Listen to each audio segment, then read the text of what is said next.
What's going on, my little piglets? It's your BFF Pork Chop here, and I'm coming at you with entry number 7 of the June Vlog Challenge 2024. We're a week in, and it doesn't feel like it, but it also does at the same time, if that makes any sense at all. But anyway, so it was Friday, so everybody that works Monday through Friday, you made it. Anybody that works Monday through Saturday, we're almost there. So we work on Saturday, so we're almost there. Almost. Today was interesting. We had another of the pickle lemonade today. So good. And it was weird because Carol, the other delivery driver, and I, and her as well, also had one. And Carol and I were talking about how we didn't sweat as much today. And I was like, it's probably because of the pickle juice. And she's like, you think? And I'm like, probably. It's got electrolytes and, Did you Google it? I mean, no, but I mean, it felt hotter today than it did yesterday. It was hotter today than it was yesterday. So, I mean, I was like, I wasn't sweating. I had a little bit of, sweat from the car seat, but I mean, not the, does pickle juice keep you from sweating? Yeah, I know it had a lot of electrolytes and sodium replacement. I mean, not really. So, it says pickle juice contains electrolytes like sodium and potassium that can help replenish what's lost through sweat. And some people drink pickle juice before or after a workout to help with hydration and performance. But it doesn't really say that it stops sweat. It just says that it can help you recover after exercise, and that's just weird because it was it's just a placebo effect. It was. They're gazebos. They're bullshit. Gazebos. They're bullshit. But no, it was good. Have it 2 days in a row. What? I lost the questionnaire thing. I was trying to keep it up, and I lost my shoe. But so, I mean, it was hotter today. It felt hotter today, but I wasn't sweating as much. So I was like, that's kind of weird. So, I mean, Carol believes it, so maybe that's what we should do. We should just tell her that the pickle juice is like in Space Jam when Michael Jordan gives them the water, and then he tells them that it's a special juice that's going to give them like powers and stuff. Right. So that's what the pickle juice is. But today, my eye is swollen. I mean, it was a little pink. I didn't notice it being swollen. Look at it in the camera. No, she rubbed it like a son of a bitch before the video. She was over in the corner just doing this. Well, I have an eczema spot that's like right here on the corner of my eye. And when I wear makeup, it irritates it. And I wore makeup every day this week, including today. You just can't tell because I've rubbed it all off. Yeah, because it's itchy and burns. So I'm not like doing a Rocky impression or anything on my wife. Like it's like, no. But if you're wondering why my eye looks like I got socked in the face, because I can now I'm looking at it, and that's all I can see now. You can see how swollen this one is. Yeah. Compared to this one, I didn't notice till I looked in the camera, and then I was like, "Wow." Yeah. So I'm not on drugs. She's not on drugs. I don't beat her. I don't beat her. No. She's not drunk. She had tea, Hold the Long Island tonight. So there you go. There's that new Tupac shirt that I was talking about yesterday. It says "Trust no one" on the bottom, but anybody. No, trust nobody, not no one. Trust anybody, nobody, everybody. Everybody sucks.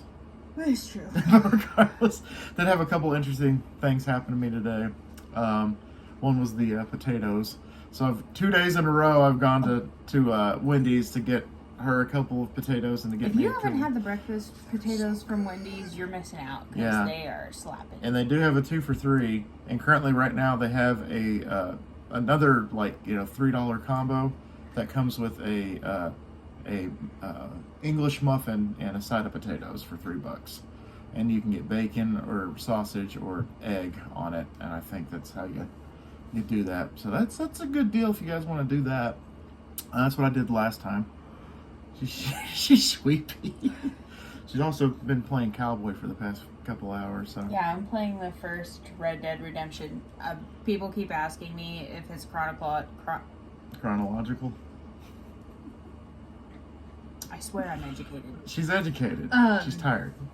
Yeah, but no, I'm playing the first one that came out. So it's really, I mean, the story is great. I'm really enjoying it. But considering the fact I've been playing like Witcher 3 and Assassin's Creed Odyssey and, games like that, New Horizon. Yeah.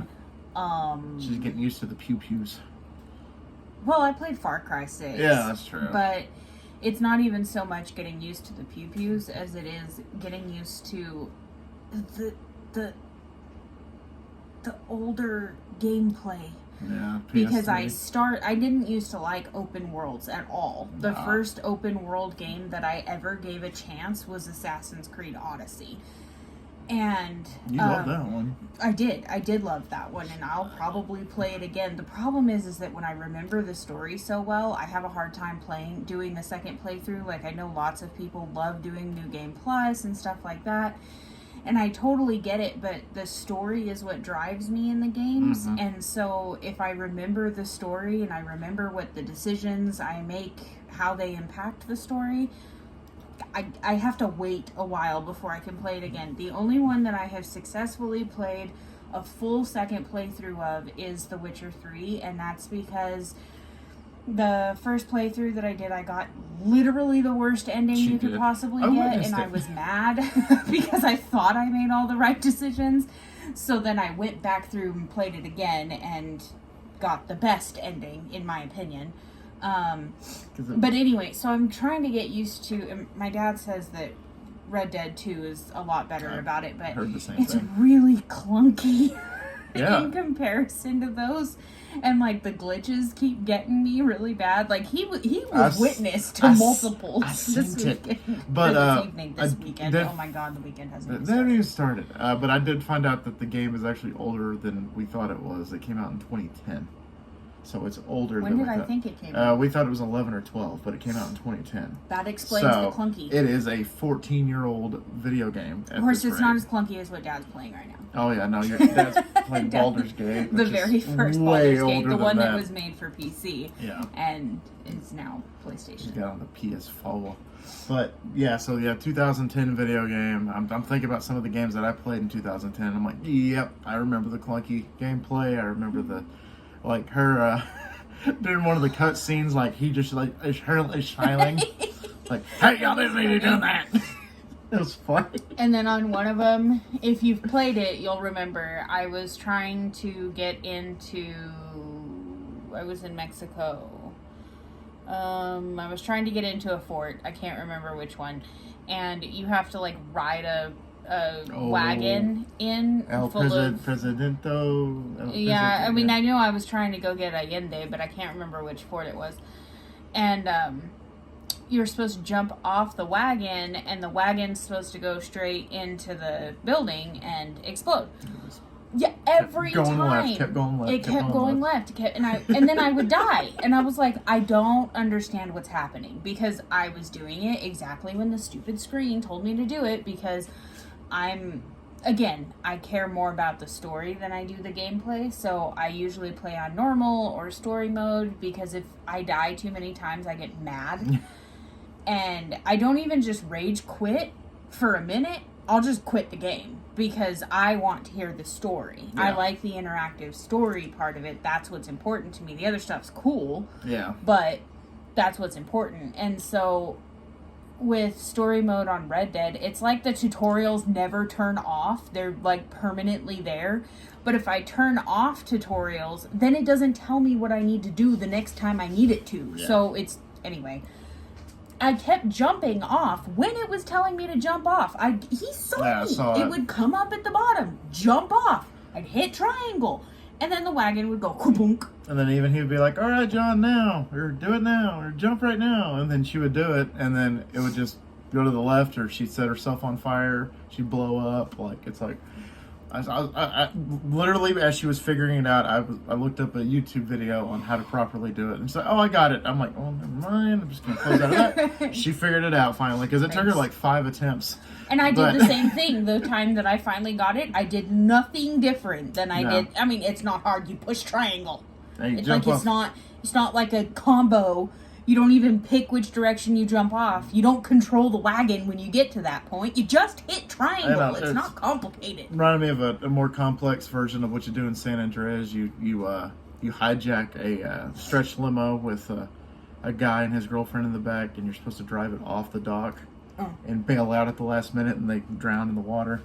So it Blinked on my eye. reminded me of. It looked like it could use a little precipitation. it's about to get some Aquaphor. So- It's gonna happen. So that reminded me of that, and I'm just like, man, just Rockstar just recycling their missions. Like, okay, jump off. It's like, if you don't, then you go in the water with them. But anyway, and then the funny part's like, hey man, I can't swim right before you do it. But it's that reminded me of that, and I'm like, man, if it took me that many times to do that one, I probably wouldn't have finished San Andreas because that was frustrating to It watch. made me angry. But I didn't quit. anyway, shockingly. going back to the potatoes thing. Sorry. I'm tired. So the manager, I guess, is the one that has taken my order the past couple of days. At that particular, we were here at the Wendy's on Western. That's a throwback for you for the food reviewer watchers. Food review watchers. What I tried to say. I'm also tired.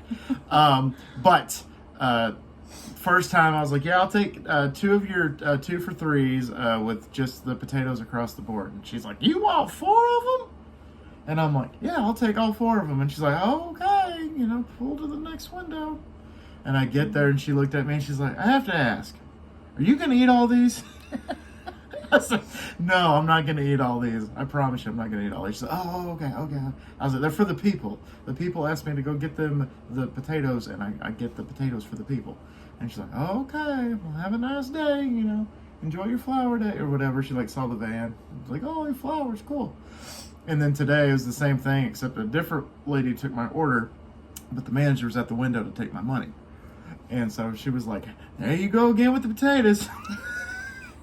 And I said, here I am again with the potatoes. I said, they're good. My wife says they're best in town. She goes, in town? I said, yeah, they're the best in town. We love them a lot. They're really good. And she was like, well, I don't know about that, but yeah, they are pretty good. And I'm like, well, I mean, as far as breakfast potatoes, yeah. anyway, I'm not talking like restaurant potatoes Yeah, or anything, no. but like fast food breakfast potatoes, nobody else seasons them. I know. They yeah. have pepper on They them. did pretty good seasoning. And then the chick that took my order walked up to the window and she's like, do you like garlic? She was like, come here. Is it a sin to like garlic? I don't know. She's like, you like garlic? And I'm like, yeah. She was making sure she wasn't stepping on a landmine. And she was Maybe like, she's scared you were a vampire. yeah, I don't know. My fangs aren't that big. But she was like, what I do with the potatoes is I use the seasoning that we're using for the saucy nugs that we're doing. And I put the Parmesan, the garlic parm on to the seasoned potatoes. And I said, that sounds amazing. And the manager holds out a napkin. She's like, here, try one. It's like, don't get high on your own supply. First one's free type of thing. So I took it, and they're both just watching me eat it. And I'm like, this is really good. And she's like, he likes it. Yeah, that's cool. And I was like, yeah, it's delicious. I mean, what's not to like? Parmesan, garlic on a potato wedge? Look, you get a vlog and a food review. Yeah, so there you go. So, and then she's like, I told them they need to put that on the menu. I was like, yeah, whatever. I looked at the manager and said, whatever you're paying her, it's not enough. And she said, thank you. And I was like, all right, well, you have a nice day. And they're like, yeah, have a good day. And so that was the first thing. The second thing was my last delivery to, it was not really that far, but it felt far as hell because it was out past the golf course and stuff. Mm-hmm. So I get to the house and there's a gate and it's shut. I'm like, damn it. So I called them. I'm like, hey, yeah, this is Colin. I'm here to deliver some flowers. And she's like, oh my God. This is the gate code to get in. We're not home right now. And I'm like, okay. And she's like, I got to warn you, the second gate's a little finicky. And she's like, you'll use the code to get into both gates. So I used the code, got in, used the code, and got in. And so I see the boy. Little puppy. And so I was like, she was like, well, we're not home. And she was like, well, you can leave it in the breezeway. And I'm like, okay, well, I'm going to stay on the phone with you because I don't like just people telling me to go into their houses or into parts of their houses. It makes me feel kind of icky. I've had some people just straight up give me the door code. I'm like, hey, just leave it in my kitchen. And I'm like, you want me to what? That's halfway across your house. What do you mean just leave it in your kitchen? So she's like, yeah. And I was like, oh, I had this other delivery that apparently y'all know each other. Y'all are related somehow. You want me to leave that here or are they home? And she's like, no, they're at the cemetery because they had a sudden death in the family. So they ordered it pretty late. Oh, it was her husband? The one I delivered to or the Yeah. other one? Oh, that sucks. But anyway, so I left both of them there, and she was like, all right, just remember the gate's finicky. And I'm like, yeah, okay, thanks, I appreciate it. Have a good one. And so I was at the gate, and it wasn't opening. She's like, yeah, you're gonna want to have to like back up and try it again. And I did it like 4 times. Like, I went forward and backed up, and I went forward and backed up. Nothing. Got out of the van, and I was waving my hand in front of the sensor. Nothing. Wave it on the other sensor. Nothing. And I'm like, I called her back, and I was like, how do I get out of here again? She's like, I'm so sorry. I told you it was finicky. You're gonna have to go to the other one on the left, and you're gonna have to manually open it. And I was like, okay, and I'll just close it. She's like, or you can leave it open. I said, I'll close it. I'm not gonna leave the gate open. That's weird. And so she was like, okay. I was like, if I have any more problems, I'll give you a call back. But I appreciate it. And I finally got out. But that was like a 5-minute ordeal where I'm like, back. Was and it when it forth. was an automatic gate or what? Yeah, it was it was an automatic, but like the sensor was on the coming inside, but there was like nothing on the other side. Weird. It just had like the mechanism to where the door opened. Weird. Or where the gate opened. I'm just like, it was John Travolta from Pulp Fiction. Just, like, what am I supposed to do? And I eventually got out. But clearly, He's here. yeah, just doing the vlog from somebody's front yard. In the work van, just, what's going on? And it's like nighttime and shit in the background. That'd be funny. No, it wouldn't be. That'd be sad. That would suck. Oh, I would hate that so much. Because I was like, it's my last delivery. I want to go home. Like, I mean, I know I gotta, go pick her up, and then I gotta, go to the bank, and I just want to go home. That's how I feel usually on my last delivery. I just want to go home. I just want to get out of here as quickly as possible.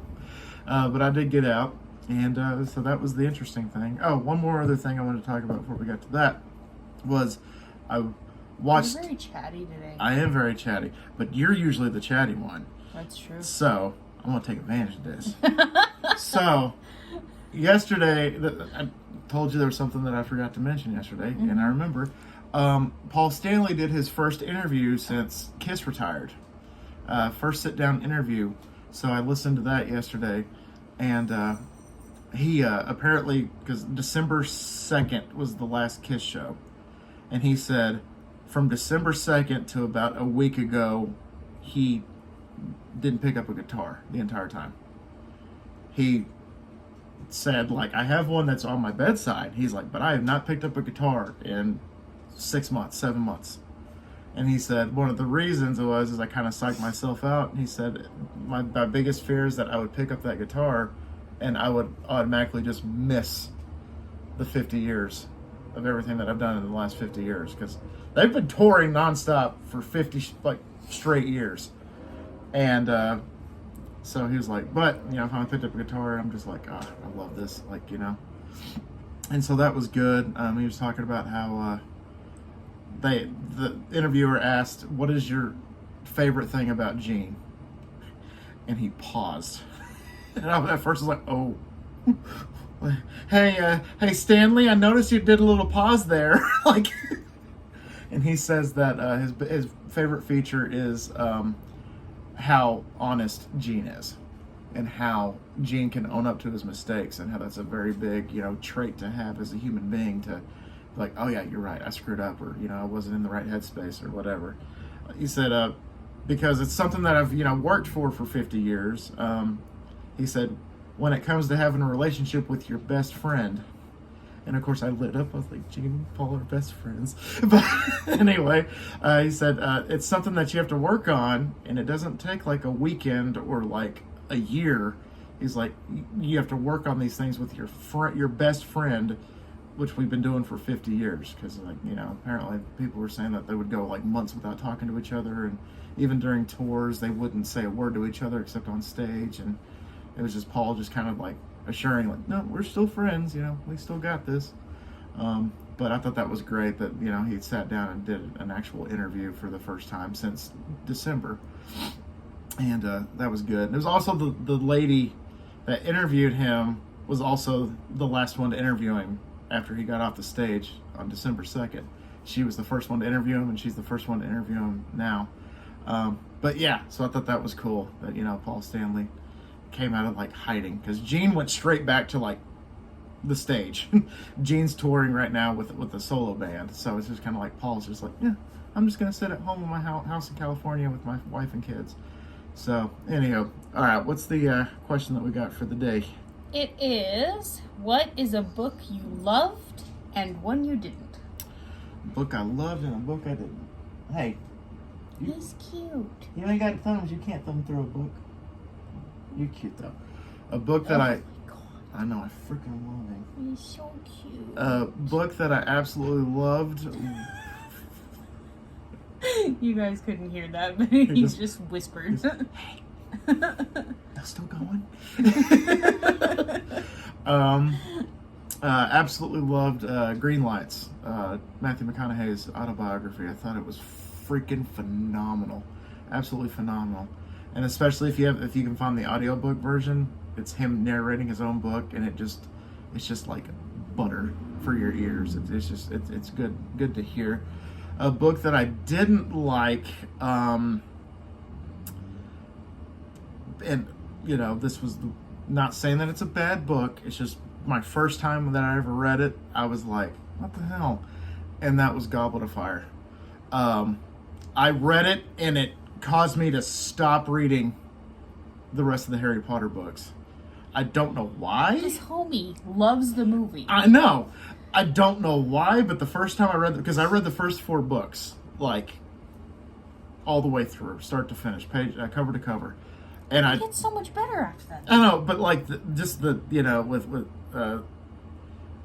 the death of Cedric. That wasn't until the end. I know.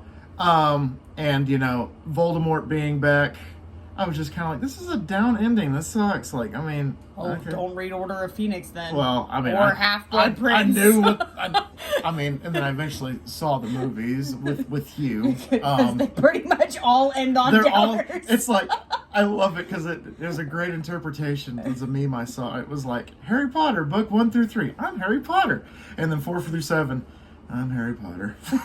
Yeah, it's pretty... Whoopee. It's pretty accurate. Yeah, it's like... Also, Harry Potter is the least liked character I know, in it's the just like... series. That is like... Like, I remember reading the books, and I'm like, I'm more interested in, like, the secret societies and Hermione, which I didn't know how to pronounce at the time. Hermione. Yeah, because I was like, Hermes. I know it's not Hermes, but anyway, that's kind of as a kid, I was like, you know, Hermes. Yeah, so, and then of course, you know, growing up, I was like, okay. It was like the turn. The story went from being about these little kids to these young adults and how they have to deal with problems like, you know, the Antichrist coming back, which Voldemort was pretty much like the Antichrist, or just Satan himself, in that story. So it's just like the chosen one, you know, going up against the forces of evil, and then it becomes more of an epic and less of a fantasy. Let me rephrase that. He's not the most hated character. That's Umbridge. But Yeah. as far as protagonists go, I can't stand her. she's awful. Yeah. But as far as protagonists go, Harry's probably the least liked Yeah. protagonist. I just never really cared about Harry. I just cared about the world around him more than I liked him as a character. Well, Harry's not so bad in the books, and I mean, Daniel Radcliffe did a great job with him. I'm not saying that he did a bad job by any means. He was perfect casting for it. But, and I have this issue a lot when translating characters. I know that it's hard to translate internal dialogue because it's important to the story, so they have to make it verbal somehow, or at least visual somehow. But I feel like most of the time they choose to just make it an audible dialogue because that makes the most sense. I get it, that's fine. But it makes the characters sound so much whinier than they actually are. And I feel like that's what happened with Harry Potter. I feel the same way about Claire in Outlander. I was just about to say, that's the problem with the translation is, yes, you know, internal dialogue is like, you know, obviously they're not saying it out loud, but then you have a video or a movie or a series where they have to show that anger, they have to show that frustration, and it kind of like loses its translation, I think. I think so too. It makes it more extreme Yeah. than what it actually is in their heads. And so like that's my beef with Claire, because in the books she's this strong, amazing, independent woman who, you know, won't take no shit, and she's super smart, she's super not scrappy, but that works too, self-sufficient. Yeah. And like she's an incredible character in the books, and I read a good chunk of the books before I watched the show. Yeah, I you lost did. interest in, I don't even remember which one it was, but it got real slow and boring for a minute. But I loved her in the books, and I was so excited because my coworker had watched the show first, and she kept talking about how much I was going to love it. So I read the books because I'm a purist and I like to read the books first. And I was like, this is not, like, This ain't this anything. is not the same. And I couldn't watch the show until I had a good break from the books because, well, I did watch the show, but I didn't enjoy it until the second time I watched it after a good break from the books because I could not stand Claire. Could not stand her. Again, the actress did a fabulous job Right. portraying her, did amazing, but my God, she's so whiny. And she's not like that in the books. I know, and then like she's just, I mean, it just seems like, because I've listened to a little bit of the audiobooks coming back from convention that one time, and comparing that to what I watched like in the show, I'm just like, ugh, it's like night and day. Because like Claire in like the audiobook sounded freaking phenomenal, and then you get to the show and you know she's all like, oh my God, don't touch her. It's like, okay. I get you. I get why she was so upset, because the first time she watched it, she's like, I don't know if I like the show. She said it gets kind of extreme in some parts. I mean, the books are extreme too. Yeah, There yeah. are parts of the plot that are meant to be extreme Yeah. without giving spoilers. But I'm talking emotional extremes. I don't like dramas very much, and Yeah. I feel like it teetered the edge of drama, and I was just kind of like, Yeah. Oh, I'm also not a romance person, though. yeah. I mean, I dig a little bit of a romantic comedy or romantic, you know, See, I don't a like romance. dramedy. Oh, there was a comment I wanted you to read from Oh. yesterday's video. Okay. Two, actually. I had two Uno comments. momento, por So, favor. I was like, have oh, to we're done, remember and then I I'm put like- my YouTube. I'm like, nah, I forgot. We're gonna. How is it that we're both exhausted and this is one of the longest videos? I don't know, because yesterday was like what, like 12 minutes, Yeah. and then today it's like 28. I don't know. It's just one of those things. But anyway, so go ahead. Okay, Michael said, thank you, Colin, for the shout out. The interview did go really well. Hoping to hear from them soon. Awesome. Glad that you watched the video, and I'm glad that you got the shot and realized that it was you I was talking about, and not Trontasia, which segue. Trontasia. Oh, I have to hit radio. Yeah, it's Hold on. Trontasia. Trontasia Love it. says, I love it. I love I it. thought maybe I wrote something and you misread it. About AI, I'm not for AI either, but I have used it for finding info more conveniently, and I did see if it could recreate an actual song into an MIDI version of it, and it didn't turn out good. I tried to use AI as a last resort because I couldn't find anywhere except for where I sign up on certain MIDI sites. I have done whole songs from scratch. I haven't done that very often because I've gotten stumped on trying to get some parts spot on accurate. Yeah, I've done that before too. There's a YouTube channel that does like Ozzy Osbourne doing like these hit songs, mostly ghost songs, like, you know, Ozzy Osbourne doing Square Hammer and stuff. So I was like, I found the software that he used, downloaded it, and I'm like, okay, I want Chad Kroeger from Nickelback to sing "Call Me Little Sunshine" by Ghost, and it came out okay. There were parts where it was just kind of like the pitch would like just like boost out of nowhere. It would get really low, but it was kind of cool to hear Chad Kroeger singing "Call Me Little Sunshine" during the chorus. I was like, this is funny. And then I'm like, yeah, so AI is not really, you know, up to snuff to me yet. I like But AI it as was, a it was, tool. It was a cool tool to use because I was like, and it took forever to render, forever to process. Like I'm like, come on. But anyway, so not quite there yet. Maybe I needed to tweak a few settings, but that was my first experience was Yeah, Nickelback I'm okay doing with Ghost. using AI as a tool to create your art. Yeah. I'm not okay with AI doing only the art. Like, Yeah. I mean, so tattoo artists. I just read an article about this morning. There are lots of tattoo artists that are struggling right now because they usually sketch their own art. That makes sense. You go to a tattoo Yeah. artist and you say, "Hey, here's my inspiration. Will you draw it for Right. me?" Right. But AI is creating the drawings for them. So these older tattoo artists who have honed their skill and have practiced and are amazing, wonderful artists are getting snubbed for these younger tattoo artists who are coming in, and I mean, they're cutting their labor in half because they're having AI create the artwork for them and then they're just tracing it. Yeah. I'm not saying that that's not a skill in and of itself, because of course it is. Tattooing something on skin, and tracing is difficult, Yeah. even on paper. I'm not saying that that's not a skill, but it is taking something away from the art form, and I don't love that. Yeah, That's what I that- don't It's love. also interesting. But so on that note, good morning, good afternoon, good evening, and good night. So anyway, all right, y'all. Thank y'all so much for dropping by. This one was long-winded. Again, we're tired, and this was the longest one I think we've done. So hooray! But anyway, questions, comments, concerns down below. I hope you guys have a great weekend. Thank y'all so much once again for dropping by. And always remember my little piglets, call it pork chop. Loves y'all the most. So y'all take it easy, guys, and we will see y'all tomorrow. Bye, guys.